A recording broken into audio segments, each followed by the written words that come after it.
আর আজকে এই যে হাঁসের ডিম এনেছি, হাঁসের ডিমটাই আজকে রান্না হবে। এতে আলু টালু দেবো না, এমনি কারিও করব, হাঁসের ডিমের কারি করব। তো কী রান্না হচ্ছে তোমাদের পরে দেখাচ্ছি, ঠিক আছে? গুড মর্নিং বন্ধুরা, মুকুল সিম্পল লাইফে তোমাদের অনেক শুভেচ্ছা আর ভালোবাসা জানিয়ে একটা নতুন ব্লগ শুরু করছি। তোমরা কেমন আছো? আশা করি ভালো আছো, ঈশ্বরের আশীর্বাদে আমরাও খুব ভালো আছি। তো আজকে তো সানডে, আজকে সকলেরই বাড়িতে মানে মোটামুটি আছে এবং প্রত্যেকেরই বাড়িতে নিজের মতন করে সময় কাটায়, ঠিক আছে? তো তোমাদের সানডের প্রোগ্রাম কি অবশ্যই কমেন্ট করে জানাবে। আর আজকে তো প্রচণ্ড গরম আর মেঘলা একদম আকাশ হয়ে আছে, কিন্তু বৃষ্টি হচ্ছে না। তো আমাদের মনে হচ্ছে যেন এবার বৃষ্টি হবে। আর কি বলতো, এটা সেই বর্ষার আগের যে ইয়েটা হয় না, মানে বর্ষা আসার শুরুতে যেরকম একটা ইয়ে হয়, সেরকমই মনে হচ্ছে। আর আজকে একটুখানি পাখা টাখাগুলো, এগুলো ফ্যান ট্যানগুলো পরিষ্কার করতে হবে। সাদা ফ্যান একটু একটু করে ইয়ে হয়ে গেছে, মানে কালো ইয়ে পড়ে গেছে, স্পট হালকা করে। তো এখন অল্প অল্প পরিষ্কার না করলে না আবার হয়ে যাবে, বেশি হলে তখন মুশকিল হয়ে যাবে। তো চলো সারাদিন দেখতে থাকো, আশা করি খুব ভালো লাগবে। আর এই যে শাড়িটা পাট করে নিচ্ছি, কালকে শাড়িটা পাট করা হয়নি, এটা পরে করছিলাম, লাইভ করছিলাম। তো চলো পরে কথা হচ্ছে, শাড়িটা পাট করে নিই। এই পিতাম্বরী সাবানের গুঁড়োটা না খুব ভালো, জানো তো? মানে এই ঠাকুরের বাসন টাসন, মানে ঠাকুরের শুধু না, যে কোনো কাঁসা পেতল বাসন মাজার জন্য খুবই ভালো। তো এগুলো দেখো আমি একটুখানি লাগিয়ে রেখেছিলাম, লাগিয়ে একটুখানি স্কচ ব্রাইটে করে ধুয়ে নিলাম, খুব চকচকে হয়ে গেছে। তো এবার ভাবছি কি যে সব ঠাকুরের বাসনগুলো নিয়ে এসে একটু ধোবো। ঠাকুরের সমস্ত পাতনগুলোকে তুললাম, ঠাকুরের জায়গাগুলো সব নেড়া গোচা লাগছে। দেখো আসলে কি বলতো, সব পাতনগুলোকে তুলে দিয়েছি, পাতনগুলোকে তুলে আজকে কাচবো, সেই জন্য সব নিয়ে নিয়েছি। দিয়ে এগুলো সব ধোবো, ধুয়ে শুকুর দেবো, এক্ষুনি শুকিয়ে যাবে, যদিও বেশিক্ষণ লাগবে না।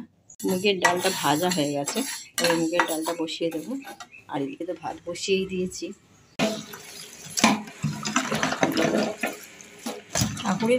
ঠাকুর ঘরে যে ফুলদানিগুলো ছিল না, ফুলদানিগুলো একটুখানি ধুলো ধুলো পড়ে গেছিলো। তো আজকে ভাবছি ঠাকুর যখন জামা কাপড়গুলো কাচাই হচ্ছে, আর সব একসাথেই হয়ে যায়, তাই না? ঠাকুরের জামা কাপড়গুলো বেশ রঙ বেরঙের, বেশ ভালোই লাগে বলো দেখতে, খুব সুন্দর লাগে, পাতনগুলো দেখতে খুব সুন্দর। কালকে ডাইনিং টেবিলের ওপরে ধ্যান দিয়েছিলাম, আর আজকে ঠাকুর ঘরের ওপর ধ্যান দিয়েছি। এই যে দেখো পিতাম্বরী দিয়ে চকচকে করে সব মাজলাম, সব বাসনগুলোকে মেজেছি, একদম কাচাকুচিও হয়ে গেছে। চলো এবার রান্নার দিকে ঢিলে পড়ে যাচ্ছে। আমার ফুলের বাগানে কত রং বেরঙের ফুল ফুটেছে, দেখেছো? ভ্যারাইটিস ফুল, একদম সুন্দর সুন্দর ফুল ফুটেছে। তোমাদের লাগলে নিয়ে যেও। রোদ্দুর রয়েছে বলে গাছগুলোকে নিয়ে আসলাম, জানো তো? গাছগুলো এখানে বেশি রোদের আভা পাচ্ছি। আর এই যে জামা কাপড়গুলো সব শুকুর দিয়ে দিলাম, ঠাকুরের পাতনগুলো সব কেচে শুকুর দিয়ে দিলাম। তা আমি এই ঠাকুরের কাজ করছি, এদিকে করছি বলে কিন্তু আমি রান্নাঘরের দিকেও থেমে নেই, জানো তো? রান্নাঘরেও আমি কিন্তু কাজ করেই যাচ্ছি। দেখো আমার ডিম সেদ্ধ হয়ে গেছে, ভাত হয়ে গেছে। এবার আমি শুধু মশলা করে ডিমের কারিটা করব। ও মুগেটা সেদ্ধ হয়ে গেছে, এগুলো সব একে একে করবো, আলু পোস্ত করবো। চলো ডিমগুলো একটু ভালো করে ভেজে নিচ্ছি, ভেজে নিয়ে তারপরে এগুলো চিড়ে দিয়েছি, হ্যাঁ? তো চিড়ে দিলে কী হয় বলতো, ভেতরে নুনটা মশলাটা ঢোকে। তো চলো ডিমটাকে ভেজে তুলে রাখি। হাঁসের ডিমের কারিটা হয়ে গেছে, গাঢ় করেই করলাম, কারণ কি ডাল আছে তো। আলু পেঁয়াজ পোস্তটা হয়ে গেছে, ঠিক আছে? আলু পোস্তর টেস্ট অন্যরকম, আর আলু পেঁয়াজ পোস্তর টেস্ট আবার অন্যরকম। আর পোস্ত তো আলাদা করে বলার কিছু নেই, যতই মাছ মাংস ডিম থাকুক, পোস্ত মানে পোস্তই হয়, পোস্তর কোনো বিকল্প নেই। কী বললাম বন্ধুরা, বুঝতে পেরেছো? তোমাদের একমত কিনা জানাবে, হ্যাঁ? রান্নাগুলো দেখিয়ে দিই, আমার রান্না কমপ্লিট। এখানে হাঁসের ডিমের কারি আছে, এই যে 2 পিস মাছ ফ্রিজে রাখা ছিল, ওটা গরম করলাম।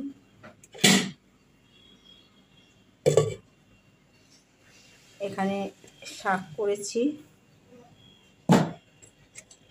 কলমি শাক পেঁয়াজ টিয়াজ দিয়ে।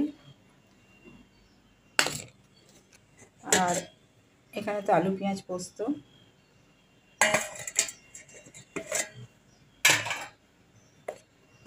এখানে মুগের ডাল, আর এখানে তো ভাত। তাহলে এই হচ্ছে আজকে মেনু, ঠিক আছে? চলো। হয়েছে এই সময়টা হলে এমন মেঘ করে আসছে না, যেন মনে হচ্ছে কি যে এক্ষুনি এবার ভাসিয়ে দেবে, কিন্তু কিচ্ছু হচ্ছে না। আর তুমি একটু এসির এগুলো খুলে দিয়ে যাও, বুঝেছো? বাই চান্স যদি ঝড় আসে তখন মুশকিল হয়ে যাবে। আর এখন বাস টাস পড়তেও পারে, বলা যায় না। আজকে খেতে আমাদের এত দেরি হয়ে গেছে, এই এখন খেতে মানে খেয়ে দিয়ে উঠলাম, মানে অনেকক্ষণ সরি খেয়ে দিয়ে উঠেছি অনেকক্ষণ, কিন্তু খেয়ে উঠে করলাম কী বলে এরা পরিষ্কার টরিষ্কার করতে করতে এতক্ষণ সময় লাগলো, শুধু পরিষ্কার টরিষ্কার করে রাখতে। এখন 4টে বেজে গেছে। এরপর আমি কখন এডিট করব, কখন কি করব, সেটাই হচ্ছে কথা।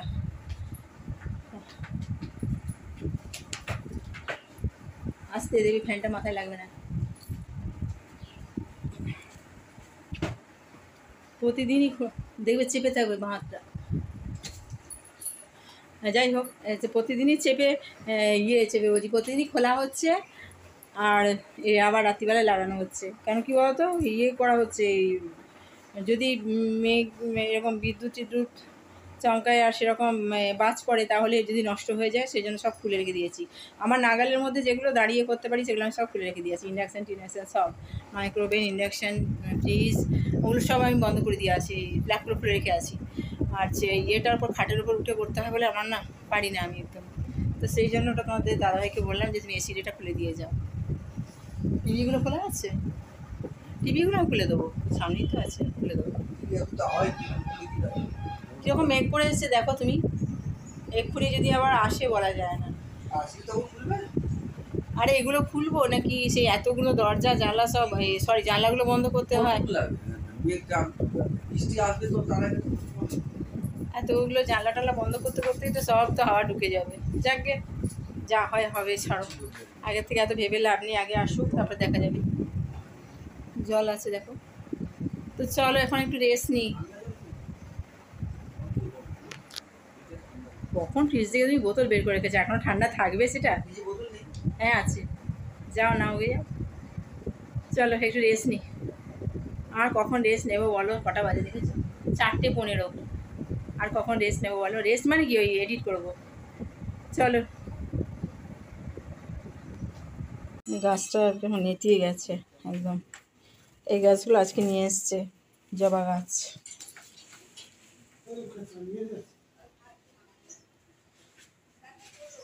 খুব তাজা ছিল, সেরকম নেতিয়ে গেল। একটু ফ্ল্যাটে যাই।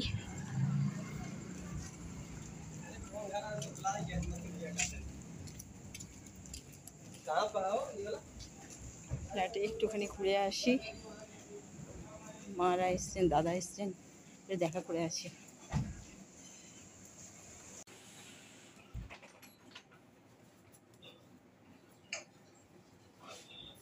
এই যে ছবিগুলো বানিয়েছি,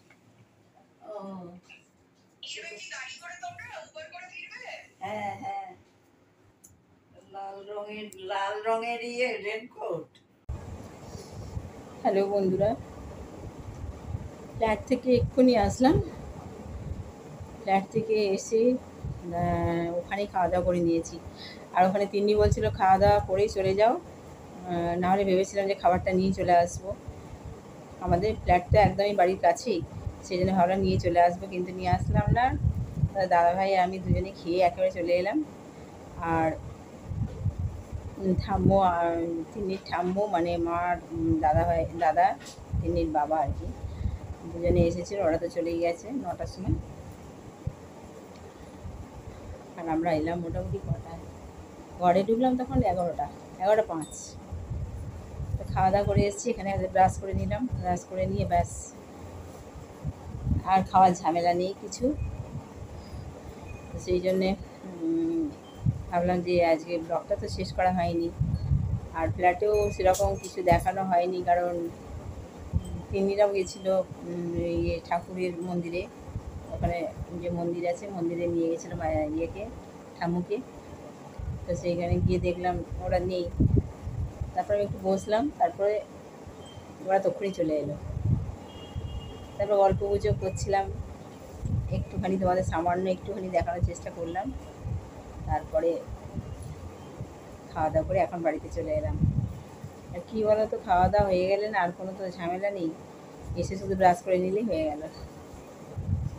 আর অনেকটা রাত্রির তো, আমরা যে গলি রাস্তা দিয়ে আসি এইগুলোতে খুব কুকুরের উৎপাত আছে, ভয় লাগে জানো তো। একসাথে অনেকগুলো কুকুর যদি মানে করে, চিৎকার করে, তখন আমার খুব ভয় করে। আমার কুকুরকে খুব ভয় লাগে।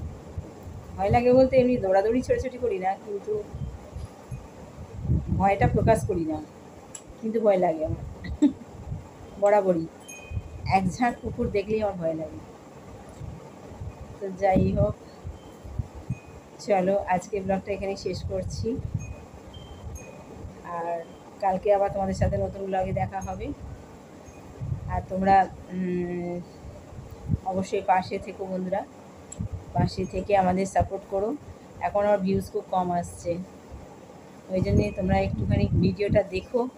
তোমরা ভিডিওটা দেখলে তবে আমাদের একটু ভিউজ আসবে আর আমাদের ভালো লাগবে। মাঝখানে ভিউজ ভালো আসছিলো, আবার এখন ভিউজ কমে গেছে, খুব খারাপ লাগছে। দেখো সারাদিন কষ্ট করে করে ভিডিও করাটা চারটিখানি কথা নয়, ভিডিও করাটা অনেক কষ্টের। সারাদিন ফোন নিয়ে নিয়ে, ক্যামেরা নিয়ে নিয়ে ঘোরা খুবই মানে কষ্টের। তোমরা তো জানোই, যারা করো তারা তো খুব ভালো করেই জানো। আর যারা মানে ভিডিও করো না তাদেরকেও বলছি, এটা ভীষণ কষ্টের কাজ, এটা করতেও বেশ কষ্ট হয়। তোমরা একটু সাপোর্ট করো প্লিজ, পাশে থেকো। আর কালকে আমার নতুন ব্লগে দেখা হচ্ছে। তোমরা সুস্থ থেকো, ভালো থেকো, সাবধানে থেকো। টাটা।